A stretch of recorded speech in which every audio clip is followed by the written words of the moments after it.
That's fine. Just ask me whatever you want. You can edit all you want. Okay. Ready. So you don't have to look at the camera. You can look Oh, at the okay, camera. okay. We'll do Ken Burns stuff. Oh. What is your name? My full name? Mm-hmm. My full name is Teresa Marie Laramie Weissmueller. Yeah. Date of birth? July 14th, 1948. 1948. I was born on the day of the Bastille. They celebrate my birthday in France. What city? I was born in St. Louis, Missouri. Do you remember the hospital? Yes, it was Park Lane Hospital.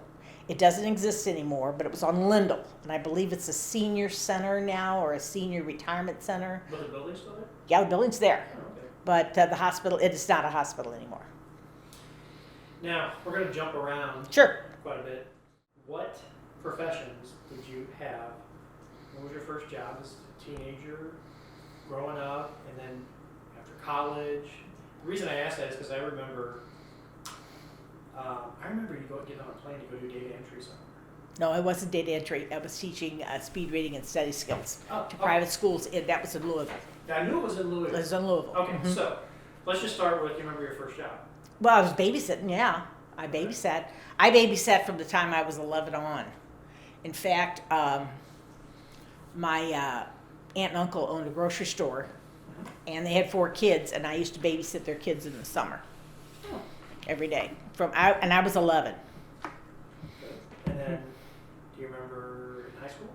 High school, again, I babysat until after my junior year. My dad passed away at the beginning of my junior year, and I was able to work for Job Corps. And they took, pardon me? Which is what? Job Corps is a federal work agency for teens that are in depressed areas or depressed whatever. And I qualified because, I don't know, I guess because Dad died, Mom was working part-time. And what they did is they put all of us, there was a whole bunch of us in North County, and we were going to go to work for the school district.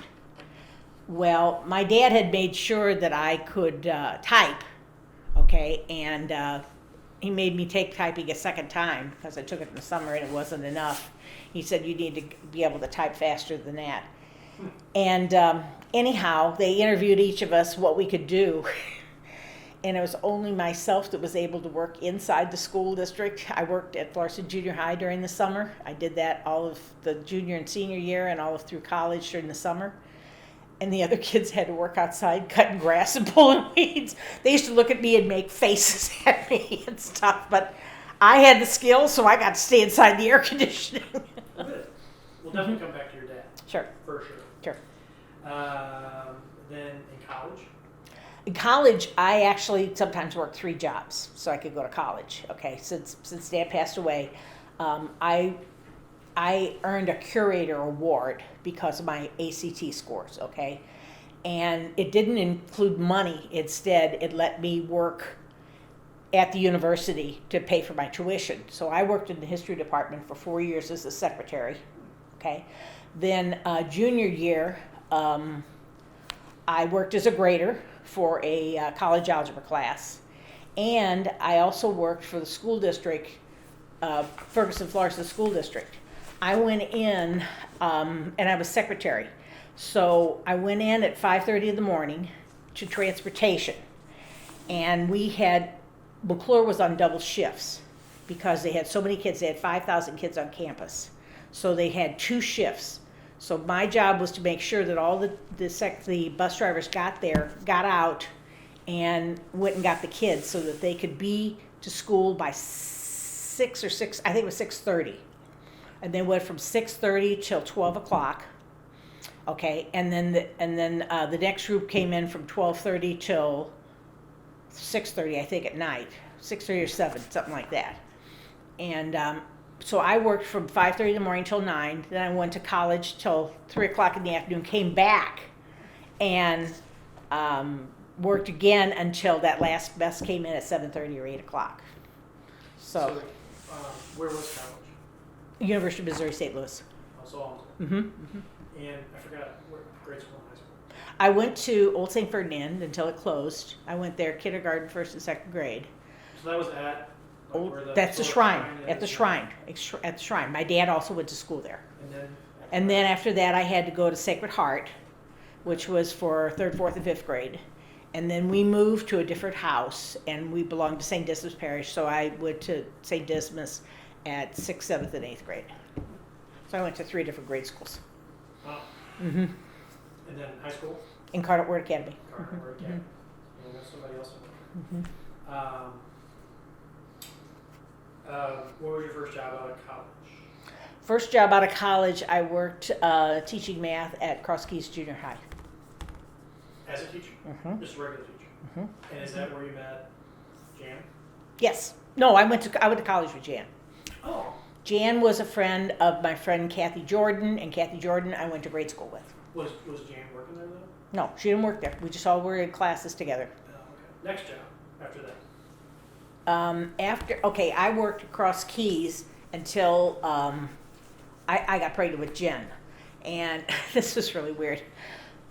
At that time, you could only work till your 5th month that you were pregnant. I don't know what they thought you were going to do, deliver on your 5th month or whatever. But the kids that I had, nobody wanted. They were obnoxious, but they were very good for me. I mean, I don't take any. Like Dan Fogarty? Yeah, exactly. That's that. Was he at that time? Right? Yeah. Let's see. But I had to get special permission from the school board because they couldn't get anybody to take my classes. Nobody wanted them because these kids were awful, but they were very good for me. So Very you good. permission from them? I had to have special permission from the school board, and I taught through my 8th month. Okay, and then I had a leave of absence. So what they ended up doing is they never did get anybody to take all my classes. They had to have each of the teachers in the department take one of my classes, and they paid them extra. After Cross Keys, I stayed home a year with Jen, and then I started teaching GED high school equivalency classes. Where For Ferguson Florissant School District. And I also taught for Rittner, and I taught no, I didn't never go to Pattonville. I went to Parkway. I think that was all. Mm-hmm. And then when did data entry come in? Data entry came in toward probably 5 years into it. I got into computers and stuff like that, thinking that that's what I really wanted to do, But Oh, so you weren't sold on the teaching thing then? well, the thing was, I was getting tired of teaching, and I thought I could make more money and stuff. And I worked for Sigma Chemical for like 3 months, and I remember seeing like a mug or Yeah. pads of paper Yeah. with Sigma. yeah, Sigma Chemical. Mm-hmm. And where were they? They were down on Compton and Spruce, okay? And I worked down there. I was right next to the vice president, and I was in charge of this data something or another. I don't remember. And they had me working late, and they had me working Saturdays, and it was just craziness. And then they gave me to work with, what was John's name? He was in charge of all the inventory, okay? And I worked with him on spreadsheets and stuff like that. So that then I went to work for a company. God, what was the name of it? Jerry Stott was the one. It was a small little company over off of the Rock Road and 270, right behind Dalgens at the time. And basically, his company sent out brochures for when you have a magazine and you tear the thing out and you send it in to have all this stuff sent. Well, it was sent to our building, and then we sent out all the stuff that needed to be. We sorted it and data entered it and all that. I was office manager for that. But this guy, I went on vacation, came back, and he laid me off. And I said, what? Basically, he'd make $1 and spend $2. So he didn't have anybody to pay for me. So when did Louisville come into? So during that time, so after I left them, I started working for Sensa Educational Systems. We taught speed reading and study skills to private schools. And I also taught an ACT and SAT prep class. Sense Educational came out of Texas someplace. I think it was Houston. And I worked as an independent contractor. So one of the things that they did was they wanted me to go to Louisville to start this class. So I went to a private girls' school. I used to fly out on a Friday. You remember that. I remember going to the airport. Right, going to the airport. I'd fly out on Friday, and then I would teach Saturday morning, and then I'd fly back home Sunday. and they paid for everything. In fact, they gave me a really good stipend. I don't remember. We had a wonderful Christmas that year because I made a lot of money. And this one man, what was his name? He was the cab driver. Okay, he knew I was coming every week, and so at 8 o'clock on Saturday morning, he was outside the outside, and he was so nice, and his cab was so nice. It was so clean and smelled so good, you know. And then when I was done teaching, he was there at the school to take me to the airport. Was it from there you went to St. Mary's? Yes. Oh. Yes, I went to St. Mary's for 2 gone, years. Which is gone now. Yes, it's now the City Hall for O'Fallon, Missouri. The city bought it. It was a neat experience. I liked teaching those girls because they were really, really smart. But the problem is we had, when I left, actually they were going to close the school. There was only 125 kids in the school, and they were starting to pick up everybody off the street. You can't do that. Then from there I went to wait a minute. No, what I did was, I think I taught at Cross Keys another year.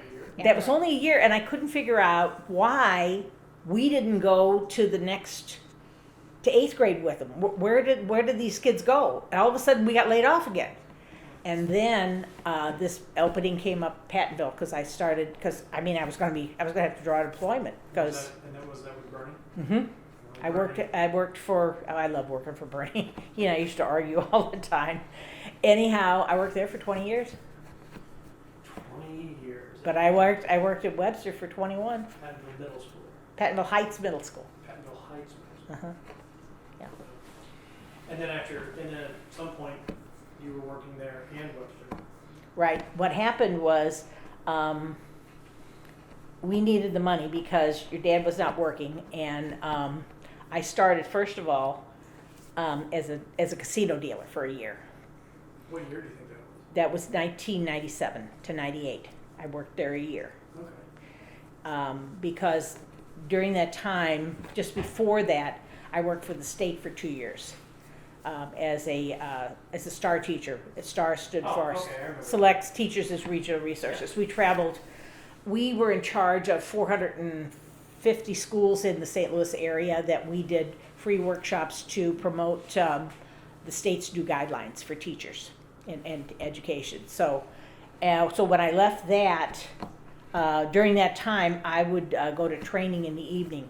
I worked 4 nights a week from 6 to 10 for training to be a dealer. We did that for 6 weeks, and then we started working. And then you only did. I only worked for the casino a year. But you only did roulette? Yes, because I could figure. Because I could figure so fast in my head. On the Webster, and you were at Webster a long 21 time? years. 21 years. 21 years I was at Webster. And you just stopped in 20. I stopped 3 years ago. I stopped working when I was 70.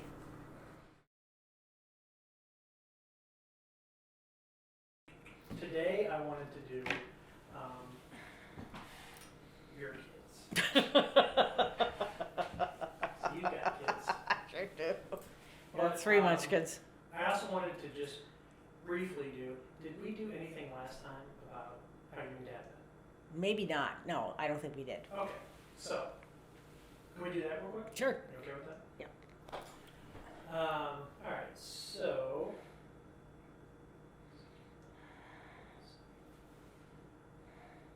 Okay. When was the first time you met Dad? What my best friend Jan was home. She called me and she said, I'm going out with a friend of my mom and dad's kid. And I said, oh yeah. She says that he has a friend that we're going out to, and we're going to go see. I think we went to see the movie Lion in Winter. I think that's what we went to see. I said, okay, I've never been on a blind date before, but I guess that'd be okay, And it turns out your dad was with Jan, and I was with Paul's brother, Phil. Oh. Okay. And we went out, and basically, That was Paul Calcagno. Right, And Jan it was Wozniak at the time. Wozniak. Right. And anyhow, we all went out together, and Rick was home on leave because he was in the Marine Corps. And we had a good time and everything. It was fine. And let's see what happened. The reason that she went out with him, her dad, they used to call it Polak, okay, and that's what he went by. His name was Vacek. Anyhow, he worked with Rick's dad, okay, at the Ford plant. They were friends. So when Rick was home on leave, I don't know if they got tickets or whatever, and so we went to that, I believe, yes. And then that was like in February of, I think, 69. I think it was, I don't know why he was home on leave. So anyhow. After basic training or after going to Vietnam? Oh, no. It was way before Vietnam. He didn't go to Vietnam until,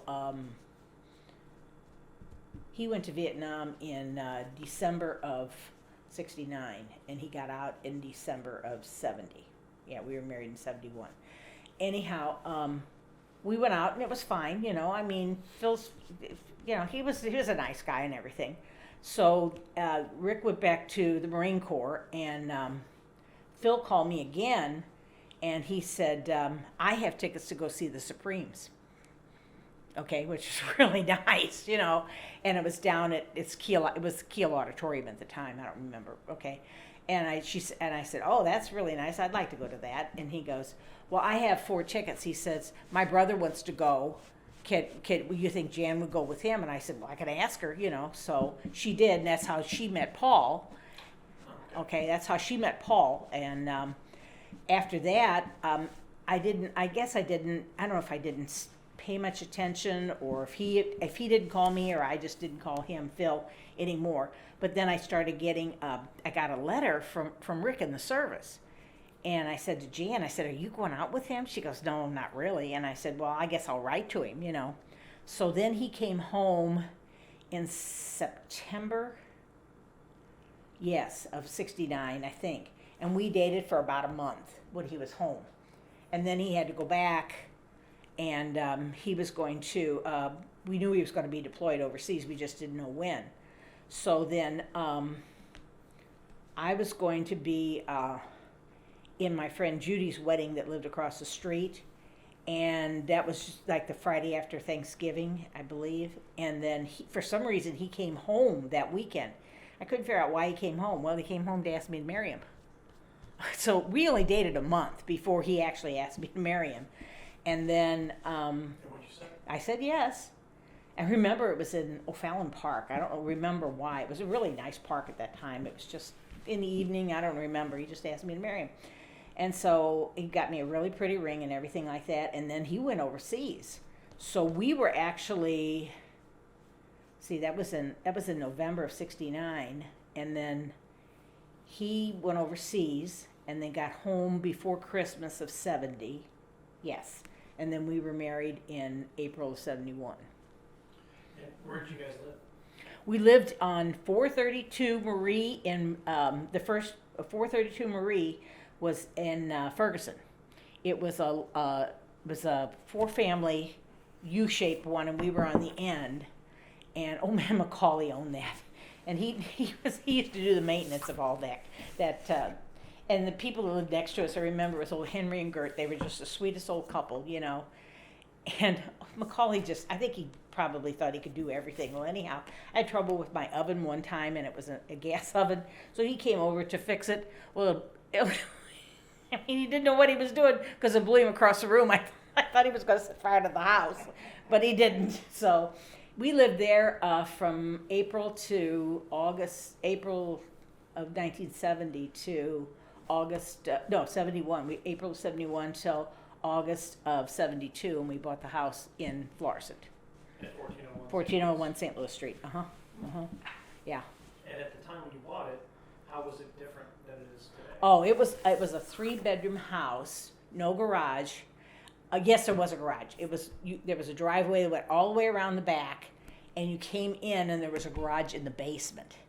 We never used it as a garage because, especially in the winter, because you would have had to shovel all of that. So then what we did was basically, I think it was just, Well, we enclosed the porch first and brought the washer and dryer upstairs because the washer and dryers were at either end of the basement because the hookup for the washer and the stand-up pipe was there and the gas dryer was on the other side. It was really weird. So we brought it upstairs, and then eventually what we did is we added on to the side and put it was like a car and a half garage.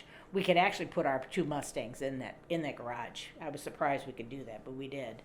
And then that was just probably, when was that? Probably you were born in 77. I was either 75, no. So I remember coming home from school when the construction was going on. I remember coming home from the academy when the construction was going on there. Oh, okay. So Then, it must have been early 80s. yeah, because I think what we did is we enclosed that. Yeah, it must have been in the 80s. Yeah, because it was Gattemeyer that did it for us. No, it wasn't. Gattemeyer did the other part. I don't remember who it was. Some guy, but he was pretty good. But the problem is he did the shell part of it, and then we finished the inside of it. Your dad was able to finish most of the inside. I think Danny came over and did the your bedroom was in the basement. Danny did the wallboard for that, and he taped all that and everything. But upstairs, Rick had done everything, but he was one thing is he would start stuff and never finish it. So finally, I got tired of it, and I contracted out like the flooring to get finished and stuff like that. And I remember putting down Luan plywood myself and helping and stapling it to the door. And then I had a guy come in, and I don't remember the name of the company, but they came in and put in Samson, I don't remember, some kind of flooring that was in there to finish it off. So we finally had enough room. And the reason we had to do that was, there were 5 of us, and we couldn't sit around the table. It was so small, where the wall was. We could not get around this. So we put in that peninsula, and then that add-on plus the washer and dryer was moved over. Mm-hmm. So we kind of jumped ahead a little bit there. Mm-hmm, mm-hmm. Why would you need to make that house bigger? It wasn't big enough for 2 people? Wasn't big enough for 5 people. So you had kids? I had 3 kids, exactly. Had Jen and 75. Okay, so Mm-hmm. is that this lady? This is this one here, yeah. You need to see that too?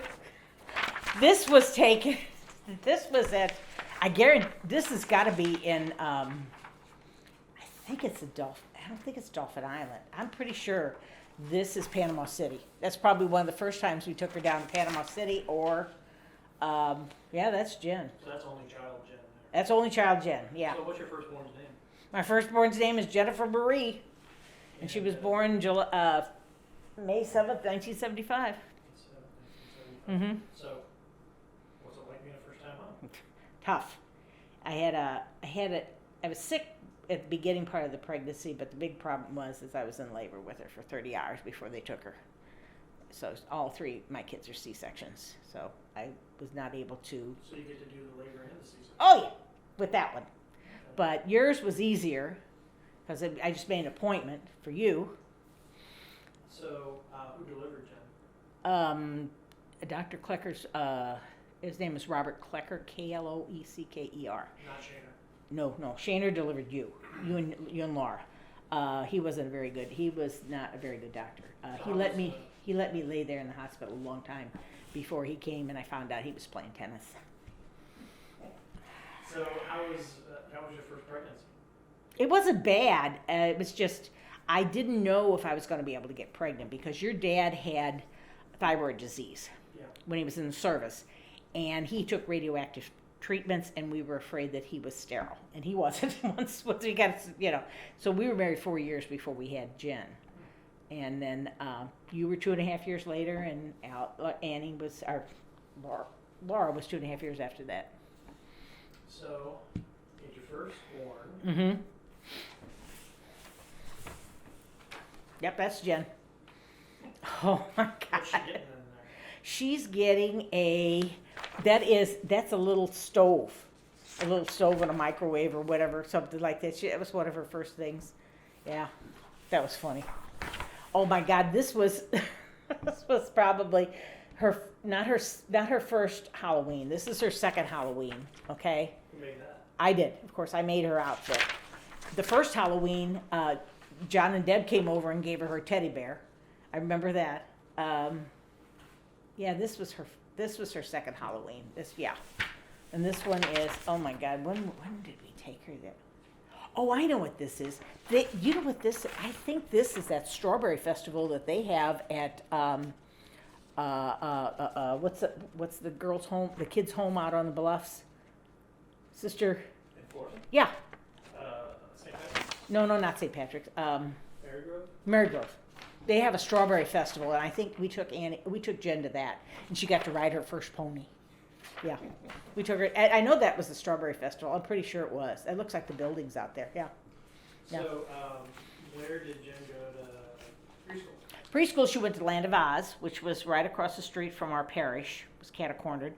I heard from somebody it was a good school. Kids, my 3 kids loved it. It was not only academic, but I wanted mainly to get social skills because there weren't that many kids to play in the neighborhood. Did she have Mrs. Powers? She had Mrs. Powers for Saturday school. Which was different. It was different. That was by the school district.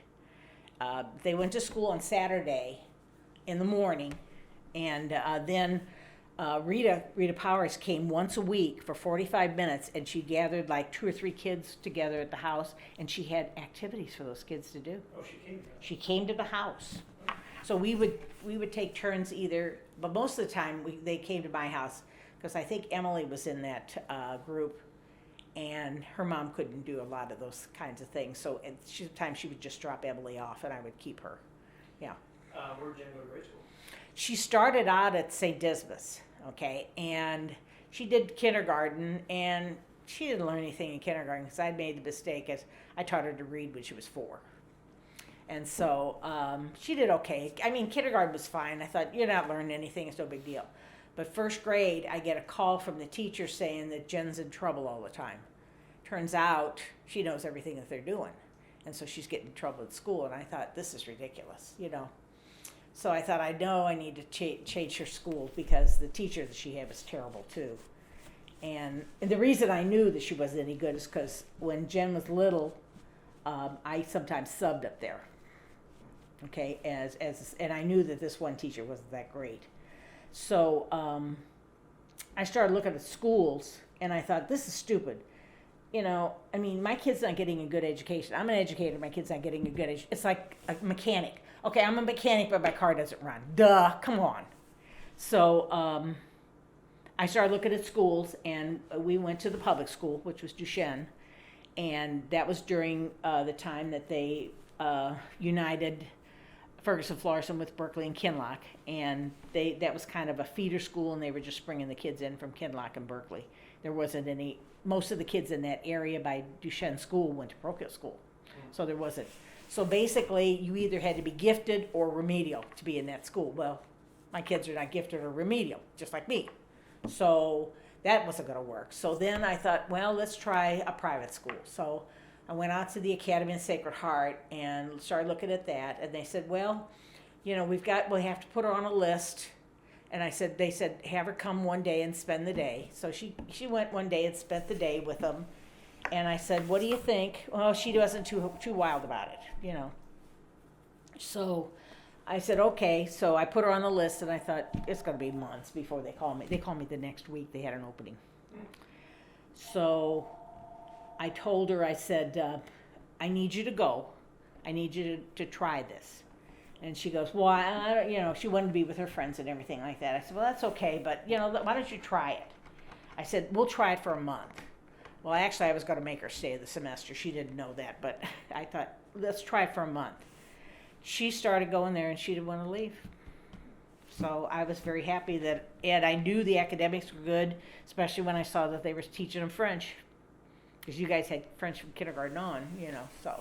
And that's why the other 2 went there, too. And you had the option almost every year to change schools, and none of the 3 of you wanted to change schools, so. I don't remember that option. Yeah, you did. You did. And I used to argue with your dad every year. Do you know what we're paying for tuition? I could be buying a car. I went, duh. So where did Jen go to high school? Jen went to Incarnate Word Academy. Why that? When she graduated from grade school, she thought she was going to go to McClure North Public School. She wanted to do that? I said, no, that's not going to be an option. I mean, at the time, McClure North wasn't bad, but she wasn't going to public school. So I told her, I said, I want you to try Incarnate Word. I want you to, see if you like it. If you hate it after a semester, we'll talk about where you're going to change, She didn't know that if she hated it a semester, she wasn't going to McClure North. She'd have gone to Duchesne or to Aquinas or something. She wasn't going to go to public school. Let me put it that way. She didn't know that, though. But anyhow, she loved Incarnate. Jen started student council freshman year as a representative, and then she came to me at the end of freshman year and said, I think I want to run for president. I said, president of what? She says, president of the class. I said, okay. She says, do you think we can do this? And I said, sure. I said, do you have to give a speech? Yeah. I said, okay. So she wrote her speech and everything. It was very good. And so she gave it to me and everything. And she says, well, what do you think? I said, it's terrible. She goes, what do you mean it's terrible? I said, you read it to me. Anybody could read. So I made her memorize it. She won because she memorized it. So then that was sophomore year. So junior year, she became vice president of student council. And senior year, she became president of student council and ran the school. So, yeah. And then she, when she applied at different schools for college, she really wanted to go to Quincy, bad. But I told her, I said, this is how much money I can give you. Your dad wasn't working at the time, one of the many times, and I said, this is what I can afford to give you. You'll have to take out a loan. She didn't want to do that, so she went to UMSL and did UMSL in 3 years because she took with her 22 hours credit, I believe, from Incarnate Word, so that helped. And she went to summer school a couple of years, and she graduated in 3 years. Henry just got asked by one of his teachers to be on the student council. They're nominated by teachers. Oh, okay, good. He says he's gonna do it. Good. Tell him he needs to talk to Aunt Jen about student council. You need to talk to her. All right, so you just had the one kid, So far. and then what? Then I had you. So who's your second kid? The second kid was Stephen Kenneth, and he was born on December 27th, 1977. Why was he born on Christmas? Well, what happened was, during my 5th month, I got extremely big. They thought I had twins. So they ran and had a ultrasound. It wasn't twins. I said, okay. So they still just could not get over how big I was getting. And I wasn't necessarily gaining weight as much as I was just getting bigger and bigger. So the doctor said to me, Dr. Shaner, he said, we need to go and have what they call an amniocentesis test. And I said, okay, what's that? Well, we have to take some fluid from around the baby. And I went, what? And when they come at you with this needle, it's like, what? Because they go through your stomach and take some of the amniotic fluid. So they did that on the 20th of December, I believe. And he said, you need to go and have this baby. And I said, no. He goes, what do you mean no? And I said, I usually am home with a C-section. With a C-section, you're in the hospital at least a week at that time, okay? That meant I was going to be in the hospital for Christmas, and I didn't want to do that to Jen. So he said, just go home and do nothing. So I went in the 26th on the night of the 26th, and then had you on the morning of the 27th. Mm-hmm. So what was it like bringing the second one home? Second one home was fine. I was surprised as good as Jen was with you. I was really surprised. I thought maybe she'd be very jealous. Of course, being the first grandchild too, she was Miss Prime, but she did fine with you. I was really surprised she did. The only thing I couldn't get over is why you were so different. I said to my mom, that's exactly you. And I said to my mom, I said, why is he different? She says, because he's a boy. Don't you remember your brothers? I said, I should. This is you because you're under the Billy light because you had jaundice. So basically you were in the NICU, which is, intensive care, and you had 5 nurses and you were by yourself. So you had prime care. And so they had to put this light on you and they had to cover up your little eyes so they didn't blind you. You had to ask which hospital. Oh, we were at St. John's Mercy at that time. That's what they. Jen was at St. John's Mercy also. Jen was born in a thunderstorm too. There's a good picture of. Yeah. Stephen doesn't look very happy there. This is But the big sister, right? But she wasn't one that she wanted to hold you all the time, but she tolerated you, until She tolerated you. until this was so funny. She was really good, except when you were in that round walker. I know you don't remember that, okay? It was a round walker that you moved around, and I can remember hearing her yelling. I'm going, what are you yelling about? You corner her. You would follow her and corner her, and she couldn't get out. She goes, Mom, he won't let me. This was like a little turtle table. Is there somebody trying to muzzle their way into every picture? Exactly, I know that. There was a little turtle that fit into that single sink that I had in the kitchen, so I could give you guys decent baths. It was so cute. You had a lot of hair, though. You had lots of dark hair. I'll never forget that. Yeah. Oh my God, look at this. This is when you were 4, and I'm trying to. There's Joe. There's neighborhood kids and cousins there. Yeah, and I see Chrissy, and I see that's JoJo. Who is the kid sitting next? Who's the kid next to you? Between you and Joe. I don't know. I think it was the kid down the street. That's not. Joel? I don't think that's Joel. No, I don't know. I don't know. That's a good question. I don't know who that is. So That's Katie at the back, I think. Yeah, Joe's right next to her. Yeah, So you had 2 kids in a 3-bedroom house, so that's probably fine. that was fine. And so I imagine you decided 2 kids was enough. Right? I thought 2 kids was enough. Nope. Actually, I would have had 4 kids. But you guys don't know this. That I think that I miscarried a baby between you and Laura. Really? When I went to see Tom, I went to see him and I said, I think I miscarried a baby because I never miss periods and stuff like that. And he goes, and he says it was heavy. And I said, yeah. I said, do you do a test? He says, no, you probably just passed some cells. That could have been, So that was like January before I had Laura. Yeah. Now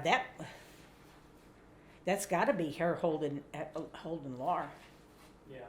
isn't it? Yeah. Look at that plaid sofa. You remember this picture? This picture of you up here with the baseball cap on sideways. So who's your 3rd child? My 3rd child is Laura Colleen Weiersmueller, and Miss Laura Colleen was born August 29th, 1980, and she was my biggest baby. She was 8-something. She was a good-sized baby, and I wanted her name to be Colleen, but my sister and I think my OB said, no, you need to call her Laura. Call her Laura instead. Yeah, exactly. You should name everybody. Exactly. Oh my God, look at that old TV. I forgot all about that. That's Laura. She was so funny as a baby. She wrote her on YouTube. You never got anything over you guys. You two used to fight like cats and dogs. God, look how hurt my hair. That still is in the old. That's in the old kitchen. That's in the old kitchen. That's got to be Katie back here. That's got to be Katie, isn't it? Because this is Christine. I know that's Chris. Yeah. Oh, she's 1. Isn't that something? She was a good baby. Really good baby to take care of. I remember her. She used to love this thing. This is Tracy. I'm pretty sure this is Tracy. And that's you. And that, of course, that's Laura. Is that Beans? No, that's not Beans that you wrote on. That you drove. Oh, she'll never forgive you for that. But she liked that little buggy to push him around. Oh my God. This is Land of Oz. That's Land of Oz. Okay, that's Land of Oz. She was an angel and Laura was an angel, but you don't have any pictures of you being a king. Oh. You were one of the kings, and I remember you had one thing you had to say. We gave you gold, frankincense, and myrrh. If you couldn't say myrrh, you said myrrh. I said, okay, whatever. And the first year, though, you were a Christmas tree because we designed a Christmas tree in cardboard and decorated this Christmas tree. It was downstairs for a long time. So Laura and I went to Land of Oz. Land of Oz also. And then straight to the academy. Well, straight to the academy. Mm-hmm. Laura went to Incarnate, and you went to DeSmet. Yeah. Oh my God. See, now that's with the addition. That's the addition on the house. Yeah, you remember all that. Yeah. Oh, yeah. Oh my goodness. So what was this dynamic like with those three kids? Oh my God. Did they get along? Jen watched the two of you fight, but most of the time you got along. You know, we did a lot of stuff with Kathy's kids. So Kathy and I put the 6 of you guys together quite a bit. You know, my God, that's one of the rockers that I rocked you guys in when I used to nurse you and all that kind of stuff. Yeah, both of those rockers. God, those are old. It's got that old carpeting in there and everything. This is Laura. Laura didn't have a blanket. You had a Superman blanket. Jen had another blanket, and Laura had her curtain. Everybody said because she latched on to a piece of fabric that was the same fabric as the curtains that I made in her bedroom. And that's what we used to call. Laura used to carry around the curtain. This must have been Christmas. Yeah, well, definitely Christmas. She must have got a purse. I don't remember that. Oh my God! There's one of the carolers up here. Got the carolers over there. Oh, yeah. The carolers that you guys make sure you rearrange them before you go, Oh, yeah. and then I'll take a picture and say, "Oh my God, this is in Panama. This is at Fred and Tenny's. Yeah, this is at Fred and Tenny's. I'm pretty that's not in the ocean. That's in the pool. Yeah. Oh my God, we went down there 8 years in a row. In the last 2 or 3 years, we went down for 2 weeks at a time. One of my most vivid memories growing up is the smell of the air conditioning in the apartment, just like, Really? southern air conditioning Yeah. coming in from the extreme humidity, and seeing Dad's wallet and money and everything strewn out all over the place to dry out after he jumped in the pool. Remember that story? I thought I was the one that jumped in the pool when Laura went down. Laura jumped in. She was like 2. And the next thing I know, that kid's looking at me. I'm going, what the hell is she doing and he must have gone in and got her. But that wasn't enough. She did it a second time. I mean, and then that other time when she and I almost drowned was on that pedal thing that we had out. Remember that thing was out on the waves? And I hit that thing the wrong way and it tipped. But then when she was older, she must have been, but she doesn't remember that, but she remembers the scooter or whatever that bike thing was that we took out in the ocean and we spilled over.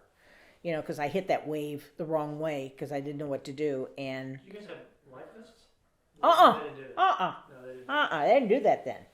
And so when I went under, I saw her above me, so I hurried up and pushed her up, and I was hoping that she would grab the cycle or whatever to hold on to. Instead, she grabbed me around the throat. I couldn't breathe. So I finally managed to have her to do that, to grab that bicycle, and we were able to, as long as I was able to paddle in, I was able to stand up, and I got her and I in, and then I think your dad went out and got the cycle or whatever it was. Now, But she remembers that, so she must have been 5 or 6. did she have some other kind of traumatic experience down there and to do a shrimp? And what role did her brother play? Her brother didn't play any role in that. Her brother didn't play any role. What we used to do is down the street from us, Captain Dusty was a fisherman, and he would fish for shrimp every day. So we used to go down to Captain Dusty's and get fresh shrimp. Well, we're talking like right out of the ocean. So when I bring it back, I had to take the heads off and devein it before I could cook it. Well, she saw me do that, and she wasn't going to eat those things that were already alive. So I used to make really good beer batter shrimp, and it was, you kids loved it. She wouldn't eat it. I guarantee that's why she won't eat any fish now. Now, thank God for Bella, because Bella loves shrimp. She loves shrimp. What sports did your kids play growing up? Jen started out playing softball when she was younger. I think she was like in 3rd or 4th grade. And then when she got to the academy in 6th grade, they played volleyball. She never played basketball. She played select volleyball one year, which was a joke. Basically, she practiced with the team, but she never played, and I never could figure out why. And then we even went to a tournament in Naperville, Illinois, and we were there for 3 days, and she played a total of 2 minutes, which really hacked me off. So she eventually did play 2 years volleyball in high school. She played JV, and she hurt her back real bad, and she had to quit playing. She played like a select softball when she was up to through 8th grade, I believe. Yeah.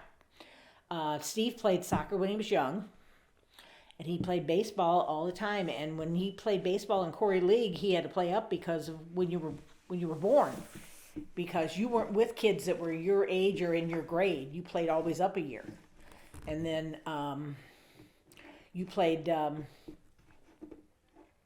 In grade school, 6th, 7th, and 8th grade, did you play basketball? I'm pretty sure you did. Yeah, Yeah, you played with the academy.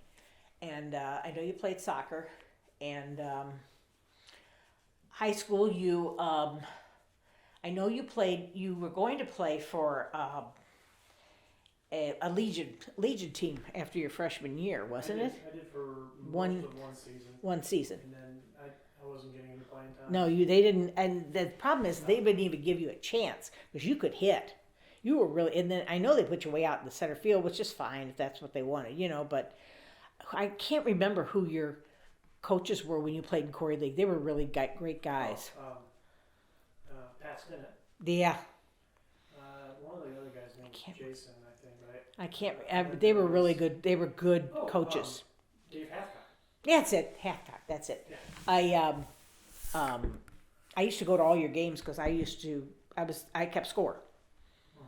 They had me keep score all the time, which was fun. I liked doing that. And a couple times I took you boys to the batting cages. You went to a tournament, I think it was in Collinsville, and I remember in between some of the games, I took you to a batting cage. You boys like that. What sports did Laura play? Laura played. She played softball.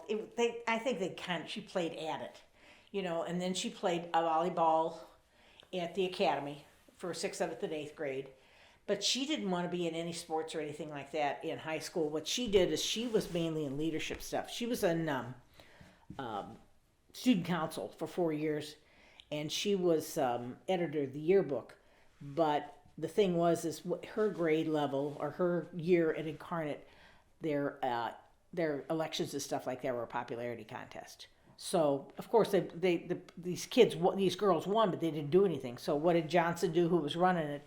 He would have Laura do all the stuff to get things done. So the one thing I was very proud of her, though, she was probably the youngest kid in her class because she was born the end of August. And I remember her coming to me when she was going to graduate from high school, and she says, "Mom, I have to give the graduation speech." I said, "What?" She says, "I have to give a graduation speech." I said, "Well, Laura, I know you're very smart, but you're not valedictorian or salutatorian." She says, "None of those guys know how to do it, so Johnson wants me to give the speech." So she rewrote that thing for Johnson 10 times. And again, she learned she didn't read it to anybody, she spoke it. And she spoke for her class instead of the valedictorian. It made me proud, she got to be able to do that. Backing up quite a few years, was there ever a time that one of your kids kind of wandered off? Couldn't find it? A lot. What happened there? How old? She was 2. Just before she was 2. She wasn't even 2. Probably before she was 2. She was going to be 2 in August, and we had a back gate, and I called everybody in for dinner, and I thought she was in the backyard with you guys playing. Well, you guys went off whatever, and everybody showed up at Laura. So I thought, oh, she fell asleep someplace. We searched the house. We couldn't find her, could not find her at all. I thought, oh my God, where is she? Where is she?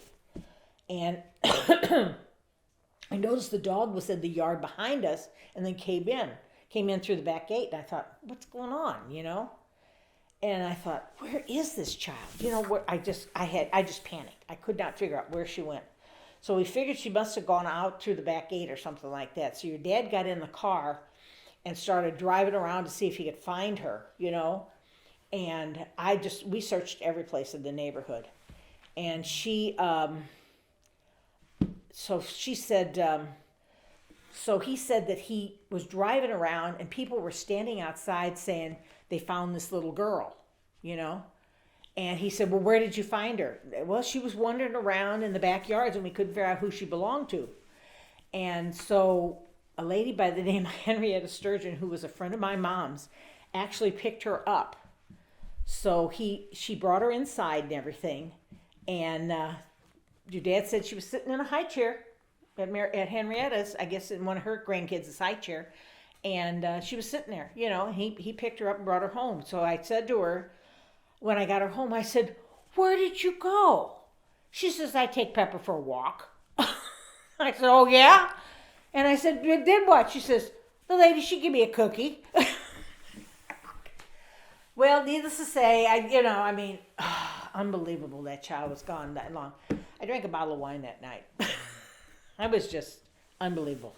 So speaking of Pepper, what was our first dog? It was for Jen. His name was Douglas, and somebody took him. In fact, my sister-in-law Kathy lost her dog, Hooligan, at the same time as we lost ours. People were picking up dogs, I think, and selling them to. We think this is what happened because the dog just completely vanished. He wasn't dead on the side of the road, wasn't in any of the dog pounds, nothing. We think that they were picking up dogs, and I can't figure out how they got this dog because he was always in the yard, and they were selling them to labs for experiments. Yes, that's what was happening at that time. So we lost him, and then then we got Pepper, and she used to climb the fence all the time, and I took you kids to school or something, and when I came home, I saw her dead on the road, right alongside the road. Well, instead of going and getting her and stuff like that, I just called the animal people in Florissant, and they came and got her. And then we had, you guys used to call her Scuzz. That was Mix. She was a good dog. Poor dog had some kind of a liver problem, I think. And then, I guess, after Scuzz, then we had Lady. Lady was a really good dog. She was a smart dog too, really smart dog. She loved Laura. And in fact, when Laura was away at school and Laura would come home, she would go through withdrawal for 2 or 3 days after Laura left. In fact, sometimes I used to send her to college with Laura. She'd spend a couple weeks up there with Laura at the condo. And I guess after that, after I had to put Lady down because she had cancer so bad, I got Daisy. Mm-hmm.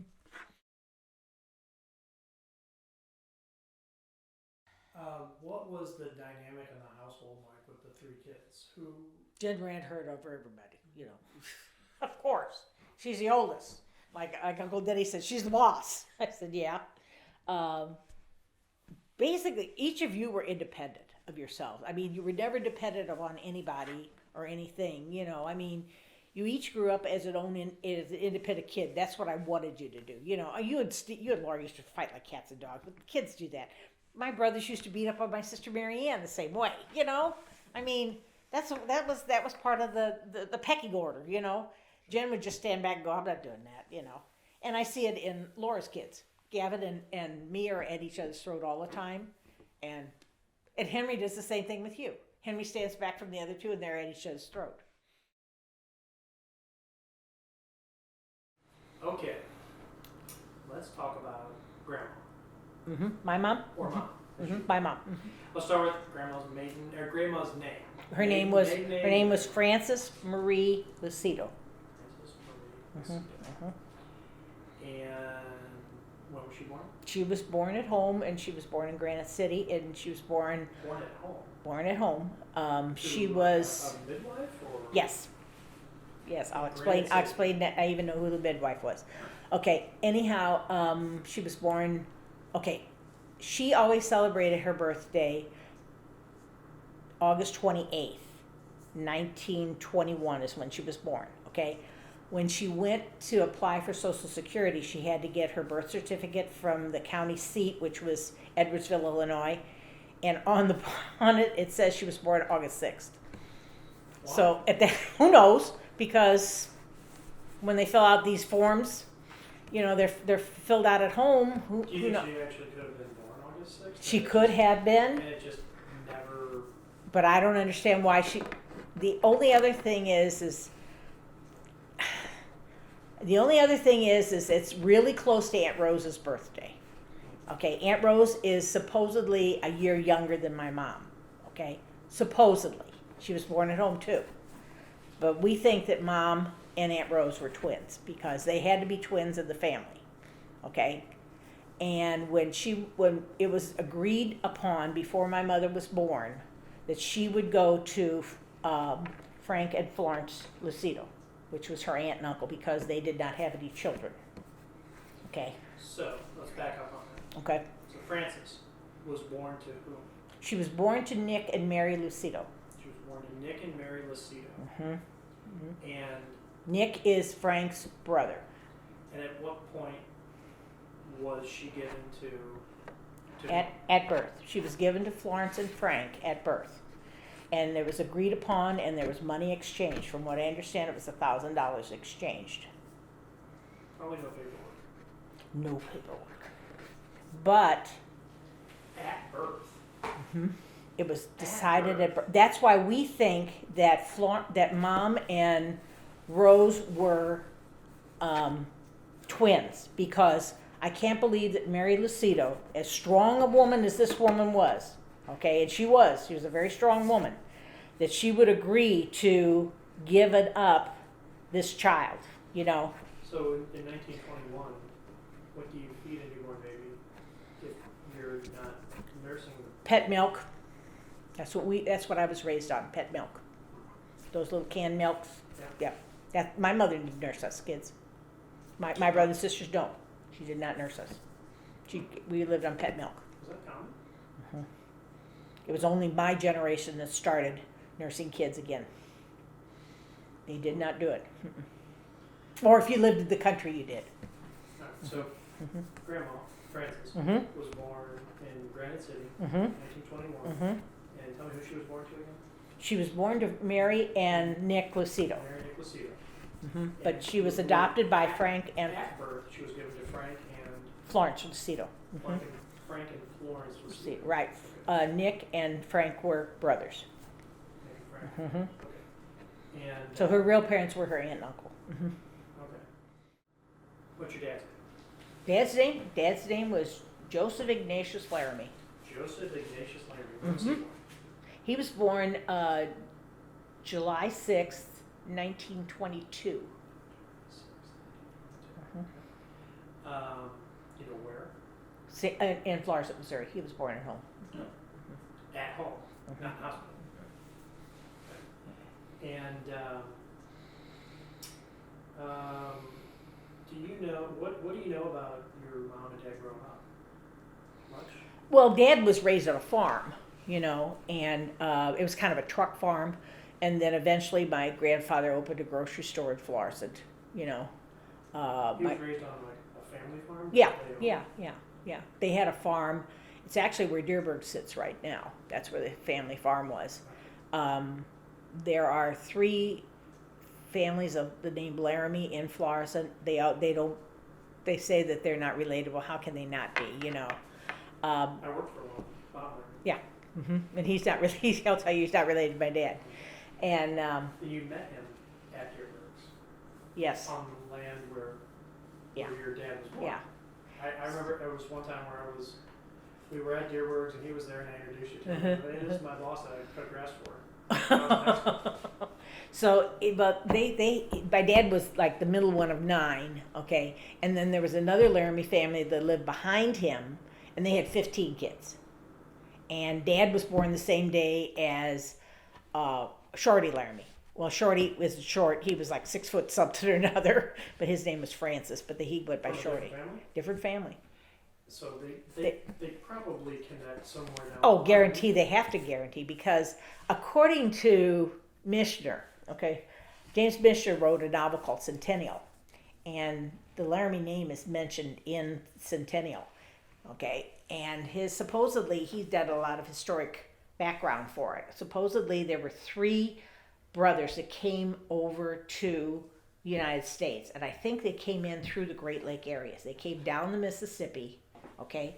One stayed here in St. Louis, and I don't know their names, okay? And I don't know how far back we're talking, okay? One went up the Missouri River to the Platte River to Wyoming, okay? That's why you have Laramie, Wyoming. And then one went down the Mississippi to New Orleans. Supposedly there's relatives in New Orleans. Nobody's ever contacted anybody down there, so. All right, so tell me about Grandma. My mom? Tell me about Grandma. Tell me about, we'll start before you were born. Like, what do you know about where Well, Grandma was raised? Okay, mom was raised as an only child, okay, by her aunt and uncle. And And she found that out when? she found that out after she was married, that she was adopted. She did not know. My dad supposedly knew ahead of her because somebody at McDonnell Douglas told my Uncle Bill, and my Uncle Bill told my dad. And do you know if your mom had any strong feelings one way or another about that? She told me that when she found out, she never approached her mother or she never approached her Aunt Mary about it at all. She never talked to her about it? No, never talked to her mother about it. So let me just recap that. She found out that she was adopted by her aunt and uncle, and she never approached her Real parents real or her parents adopted or parents. or her adopted No. parents. No, those 2 women went to their grave and didn't say a word, you know. And my grandfather, after my grandmother died, he got mad at mom one time and said something about da da da da da. You know, I don't have to listen to you, or I don't have to do this because you're just adopted anyhow, you know. And I think it really hurt her a lot. And it happened after, you know, my grandmother, my mom's mom, died like 7 weeks after my dad, so she really was out on her own, you know. Mom went to So she was raised as an only child. Raised an only child. She went to school at, I think, Sacred Heart School. I think that's what the name of it was, in Granite City. And then she went to Notre Dame Academy, which was an all-girls school, and she boarded for 4 years in high school. And then she went to St. Louis University, and Mom had a degree in commerce and finance from St. Louis U. So she had a college degree, yes. Mm-hmm. So after she graduated, they had moved from Granite City out here and bought a bunch of land and built that big house up on Hamiltonian up in Florissant. And Can we know the address there? It's still there? it's still there. It's huge. What's the address? 1765. I can tell you. I can give it to you. I can find it. It's up on a hill. It's sitting on an 1.5 acre land. That's what they kept. And it's a big, I mean, it's huge. It's in the middle of a paddock subdivision, but it's got a tile roof and everything. It's huge. They had it for sale one time, and Mary Ann and I went in to see it, just to see what it was like. And I mean, it's a really nice. It was 3 bedrooms and had terrazzo floors. I mean, and even before they made it, he had marble countertops in the kitchen. Yeah. So she moved in there after college? After high school, after high school into college, sometime. And then she went to work for her dad. He had opened a grocery store in Granite City, and then he opened up a wholesale grocery house down on North Broadway called LB Grocery Companies. LB stood for Lucido Brothers. So that was her dad? It was her dad. Okay. And then she went to work for him. Mm-hmm. Can we go over that part one more time? Mm-hmm. About what businesses her dad opened up? Her dad came over. Okay, he was born in Sicily. He was born in Palermo, Sicily. And when he came over with his brothers, this is her grandma's. He was the oldest. Frank was the oldest of the brothers. Of course, in the Grandma's Italian family, the oldest, of course, after the father dies or whatever, he took over the family. You do exactly what Frank tells you to do. You know, so if Frank wanted to adopt 5 kids from you, you're going to do it because that's the way it is. his mother was a very forceful woman, from what I understand. I never met her. I mean, I probably did, but I was real little. I knew it was Virginia. And then there was an Aunt Josephine that was really a tyrant too, you know. But he opened that grocery store in Granite City, and then he decided to expand from there, and he opened a wholesale grocery house. They didn't produce any of it. Basically, like for example, if it said it said LB flour, okay, and LB is EL and BE, okay. Gold Medal Flour actually put it together, but they put their name on it, and they do that because then they don't have to. You could sell it for cheaper because you don't have to advertise it. See what I'm saying? So it's basically like a house brand, you know. So he had that grocery company until 1950. Let me tell you, Marianne is 54, I believe. Yeah. So that was her adopted father that had that, and she worked there.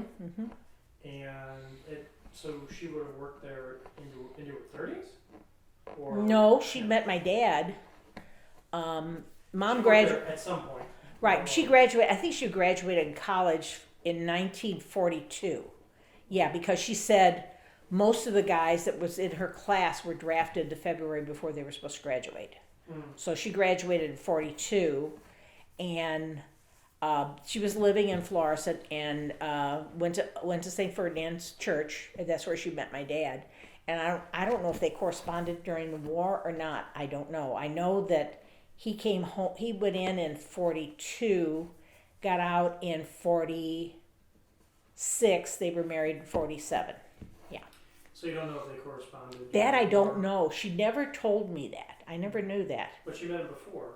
Oh yeah, she met him before. Did you know if they had like a courtship before the war? It could have been, but she never talked about it. She talked about a couple guys that she went with. A guy's name, I don't know what his real name is, but she called him Wishy Burke. His last name was Burke, and everybody called him Wishy. And supposedly she and Wishy were a thing at one time. They thought, but then I guess she met Joe, and then that was it. So, and I think Dad was a friend of Toots Hafter too. You know what your dad did in the war? Yes, he was a medic. Medic in the war. I know we definitely had pictures of that too. Yeah. So you said they were married in 47? 47. And you know where they got married? Old St. Ferdinand Church. St. Ferdinand Church. Same place that Grandma went to grade school? Yes. Where my dad went to grade school. Where your dad My dad went to grade school there. And so they were married in 47. And where did they live? They lived with my grandparents for 2.5 years. We lived at Grandma's house. I don't remember because I was too little. We moved out when I was like 2.5, just before Denny was born. And a man, let me think if I can't remember the man's name. Anyhow, he built my mom and dad's house on Washington Street. And we moved in there in November, and Denny was born in January. So it'd be November of 1950. Well, that'll happen pretty quick. Comes home from the war, gets married. And he went to work. He went to work for my grandfather too, besides my mom. So when he got back from the war, got married, then he goes to work for Grandma's dad, Frank. Yeah. At the wholesale company. Yeah, they worked down there, and my Uncle Joe worked down there. My Uncle Joe Lucido worked down there. I think Uncle Nick did until he went to work. Uncle Nick went to work for, this is my mom's cousin, not my mom's real father. He went to work for the May Company. He went to work for Famous and Bar. He was a buyer or something like that. And at what point didn't he open his own business? He did, because the wholesale grocery house, he decided to close it up. I guess they weren't making any money or whatever. And that was in 54. And Mom was pregnant with Mary Ann, I believe. And he worked for delivering, you used to be able to take your stuff to the cleaners and that they would clean it and then he would deliver it back to you. And then there was a chance for him to open up his own business selling electrical supplies. So he interviewed with Sylvania and did not get it. And I don't remember, there was some reason, some stupid reason why he didn't get it. I don't remember. But then Westinghouse interviewed him and they took it over. He worked for them and for Busman. They made like, like electrical sockets and extension cords and stuff like that. So he had his own business and he had all accounts in the St. Louis area and in Illinois. And what year do you think that? What year do you think he opened that? 55. 55. Until he died. In what year? 64. So basically, he worked 5 days a week doing that. On the weekends, Denny and I would go down with him to the warehouse store. He bought these warehouses down on North Broadway, and he stored all of his stuff in there, and we had to go down there and price all of the stuff with stampers and things. And then on Sundays, he and Mom did bookwork all day long, typing up a statement to go out to these people that had to pay all that. Mom did all the typing. Mom did all the bookwork for him. Yeah. So let's go ahead and jump into that. Mm-hmm. When did your dad die? Dad died August 30th, 1964. And where did he die? At home. Which was where? On St. Louis Street. On St. Dennis Street. St. Dennis Street. We came back. The street there, the house that all he died right there in the hallway. Grandkids know where that grandma lived. Mm-hmm. Mm-hmm. We just came back from Aunt Florence's. How he drove us back. I mean, we could have had an accident on the highway and all of us died, but we got home. So do you remember anything about the ride home? Like, was he not? He wasn't. He didn't say anything. All I remember is I was 16 at the time. I remember him saying to me in the hallway when we got there, he says, "I just plain don't feel good. I don't feel good. I don't feel good." And the next thing I know, he collapsed on the floor in the hallway. I called. Mom was hysterical. I called the fire department right away to send the ventilator out, and then I called Father Regan. So when they got there, he was gone. He was gone. Do you remember anything else about that day? It was chaos, basically. My mother was hysterical. I just remember that. I remember her packing us all up, and we went to her mom and dad's house. And I remember the relatives coming in, and not relatives, but the neighbors coming in, Mrs. Hagedis across the street, tidying up the house and making sure everything was okay and all that. We were at my grandmother's for a week, so Mom could get her act together. Sure. That funeral was horrible. It was 3 days. We had 2 days of visitation. We were on our feet for 2 days. People were lined up out the door. But I mean, it was grueling. It was just absolutely grueling. Those 2 days of visitation were just like, Mom was trying to tell me who these people were, and I'm going, okay, just trying to keep it together. Yeah. So you were 16. 16. And then how old was everybody else? I was 16. Denny was 14. Let's see. If I was 16, Ed was. John was 9.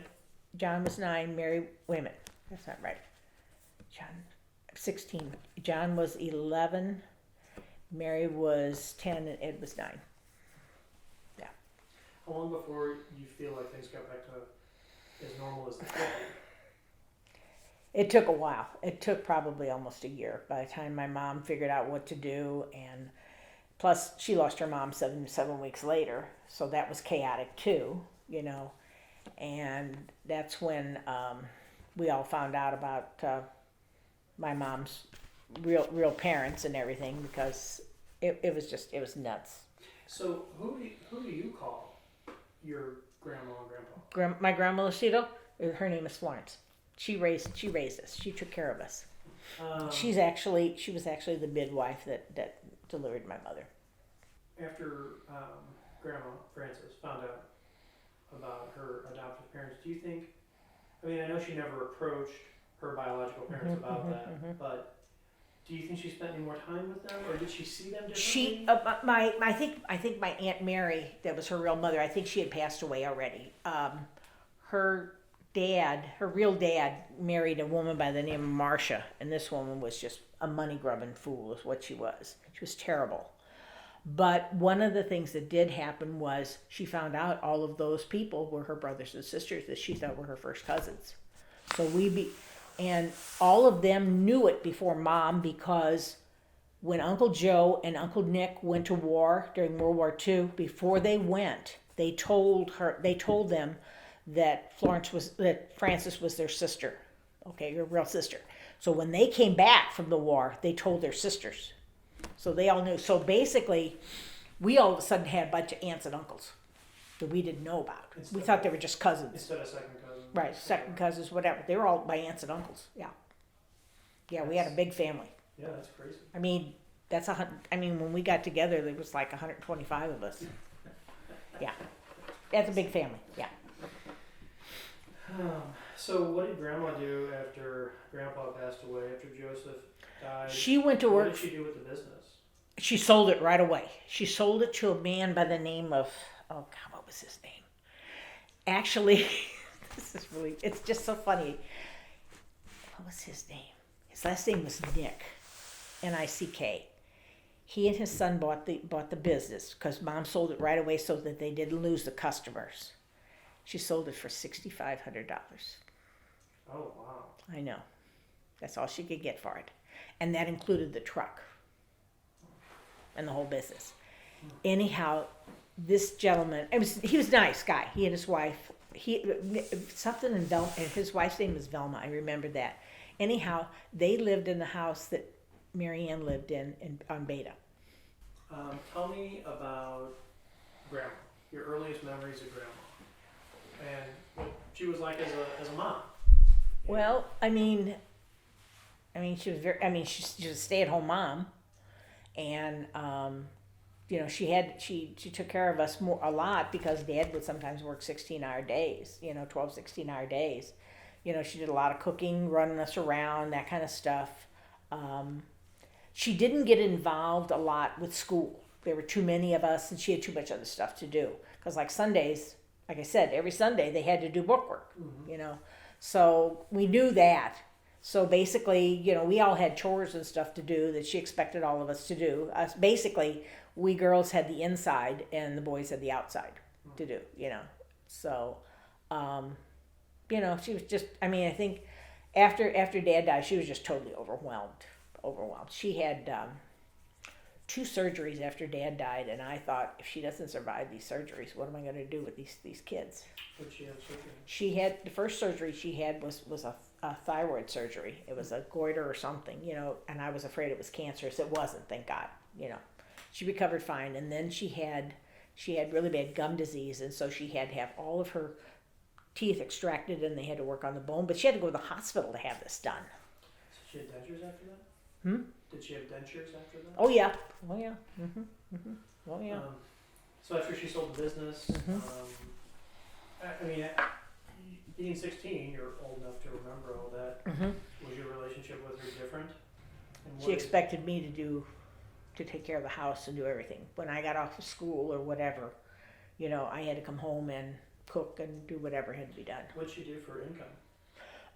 Basically, what she did was she got Social Security, and she got a little bit from the VA for Dad. And then Dad had warehouses that he had bought downtown on Broadway, and she sold them off a little at a time. Okay. And then she also worked for Dr. O'Connor. She was the receptionist, and I think she did some of the paperwork for him too, some of the bookwork and insurance forms and stuff like that they used to have to type up and stuff. So she worked for him. So that's basically that's what had to be done. So that's to survive. That's what we did.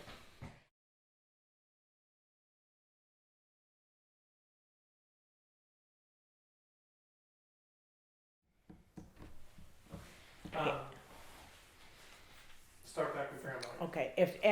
When she went in the hospital, she had blood clots, and what happened is they didn't watch her, and then she was allergic to the heparin, so she kept throwing blood clots, and so she went into cardiac arrest, and then they were trying to decide what they were going to do. They could put some kind of a filter in before her heart and lungs, and it would catch the blood clots or something like that, but then everything from her waist down she would not have any use of.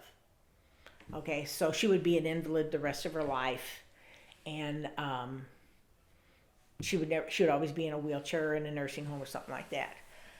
And we had to decide what we were going to do, and then I think she must have had another arrest, and she was on the machine, the breathing machines and all that other stuff, and we brought in the specialists and all that other stuff, and I had to sign the forms to shut off the machines. She wasn't conscious. She never could regain consciousness, and I knew that if she would come back and haunt me if she had to live as a vegetable. There's no way I was going to do that. Not as brilliant as she was, huh? So she lived like, that happened on a Saturday. She lived till Monday, basically on the machines. Oh, okay. So how soon after she went into the hospital? About a week. Okay. So she was there a few days, then things deteriorated. Didn't get better. I do remember being over at Grandma Weiersmuller's Yes. house, and I remember that news breaking to Grandma Weiersmueller. Right. We were I came to the house. I came to the house and told you guys. I remember that. That's tough. Yeah. You're gonna ask me too about my grandparents. Yeah, we can do that real quick. I can do that. I probably ought to tell you those. I can tell you all that I know. Okay. So again, this is a little difficult to navigate when you say my great grandparents, my great great grandparents or your great grandparents. Right. Which line are you talking about? Are you talking about biological or adoptive? I can give you both. Well, which one do you consider? I consider the adopted one. Okay. But I'll give you where they've come from. I know that. I know where they've all come from. I wrote it down, and I guess Mom Laramie, my grandma Laramie, must have told me because I wrote it down right away. Because she said, my dad's parents' name were Dennis Laramie and Julia Cady. Cady is Keady, okay? And they were both born in Florissant because I remember my dad saying that Grandma Laramie went to Loretta Academy. You know where the Casey Hall is and all that. There was a school there that burnt down. There was also, where Walgreens is. This is a neat story. Where Walgreens is down there at Florissant Meadows, okay? Before Walgreens was there was a grocery store, a drugstore called Cap's Drug, okay? And it was going to be built on this cemetery. And I don't know why they did that, but they bought this land. So they were going to have to move all these caskets, okay? That they dug them up.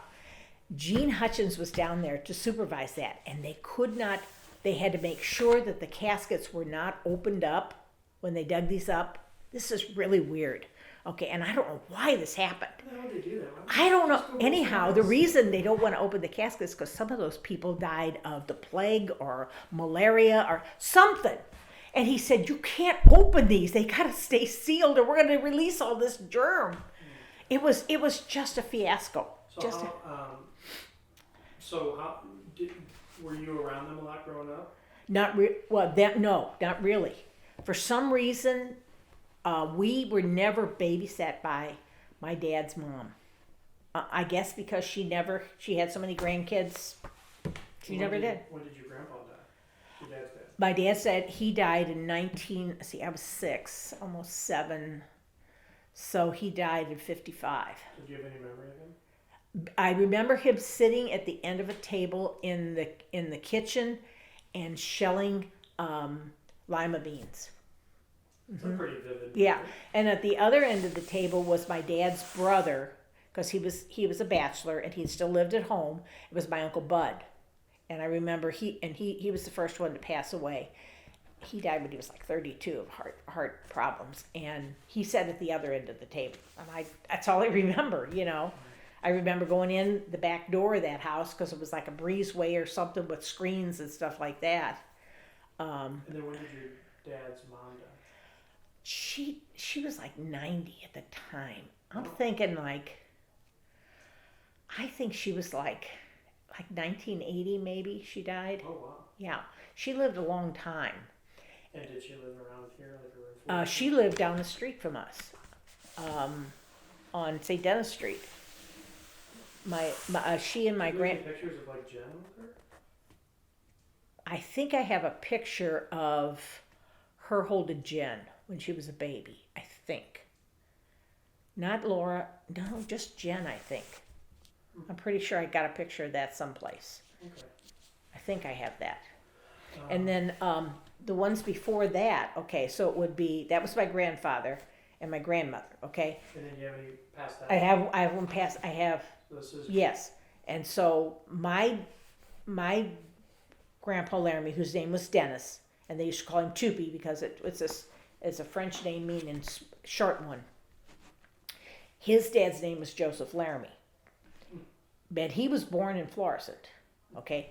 And he married, his wife's name was Eugenia Venot, Venot, and she was born in France. And that was his second marriage because his first wife died. So my dad had, my grandfather had half brothers and sisters. So it was, with Eugenia Venot, she had my grandfather and my Aunt Lizzie. That was his sister. Okay, those, I don't remember how many were in the other ones. And then my grandmother, whose name was Julia Cady, her dad's name was Edward Cady, and her mother's name was Bridget Gooley, Gouley, and they were both born in Ireland. Okay. On my mom's side. Back to your dad's side real quick. Okay. So, your dad Joseph, your grandpa Dennis, your great grandpa Joseph. Yes. Do you know when your great grandpa was born? No. Do you have any of those dates? No. But his name is on a plot of land that's on a map at the Jesuit Museum in Florissant. There's a big thing with the plot of lands for Florissant on there, and Joseph Laramie's name is on there. So he owns that. Alright, so on your mom's side. Yeah. On my mom's side, my mom's adopted father's name was Frank Joseph Lucido, and he was born in Palermo, Sicily. And my mom's adopted mother was Florence May Bosley, Bosley, and she was from Piedmont, Missouri. On my dad's, and then my grandfather's father, his name was Andrew Lucido, and he was born in Sicily. And his mother's maiden name was Virginia Guarneri, and she was born in Sicily. And then my adopted grandmother, okay, Florence Bosley, her dad's name was William Bosley, and her mother's name was Jenny Cox. And she said, was it her? There's Indian blood in her family because her mother, one of her grandmother's names was Wamak, and it was an Indian name. But of course we don't have that Indian blood in it because she's the adopted. But then the real father of my mom, his name was Nick Lucido, and he was born in Sicily. And Mary, I can't remember, and Mary was born in Sicily, but I can't remember what Mary's maiden name was. I'll have to find it. I've got it on a family tree that I've got a copy of. So, okay. That's really good. Well, I was able to I got to hold on to these, you know. So.